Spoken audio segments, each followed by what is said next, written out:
জাপানকে যুদ্ধ অপরাধী বলেছিল গোটা বিশ্ব, কিন্তু একজন বাঙালি বিচারপতি সাহসিকতার সাথে বলেছিলেন না। আমি কথা বলছি জাস্টিস রাধা বিনোদ পালের ব্যাপারে। সাল 1946, দ্বিতীয় বিশ্বযুদ্ধের পরে জাপানের বিরুদ্ধে যুদ্ধ অপরাধ টোকিও ট্রায়াল মামলা চলছে। মিত্রশক্তি যারা জাপানে হিরোশিমা নাগাসাকি উড়িয়ে দিল, তারাই উল্টে আবার জাপানি সেনাদের বলছে তোমরা যুদ্ধ অপরাধী, তোমাদের শাস্তি হবে। 11 জন বিচারকের মধ্যে মাত্র একজন বাঙালি বিচারপতি জাস্টিস রাধা বিনোদ পাল তার 1235 পাতার রিপোর্টে উল্লেখ করেছেন জাপানিরা নিরপরাধ। এটা ন্যায় বিচার নয়, এটা জয়ী দেশগুলির প্রতিশোধ। জাপানিরা রাধা বিনোদ পালকে হিরোর নজরে দেখে, তাদের দেশের সর্বোচ্চ নাগরিক সম্মানে তাকে ভূষিত করা হয়েছে।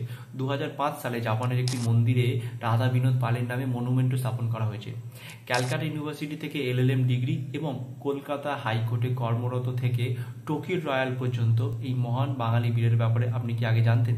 কমেন্টে অবশ্যই জানান, এবং এইরকম ঐতিহাসিক ঘটনা জানতে হলে আমাকে ফলো করুন।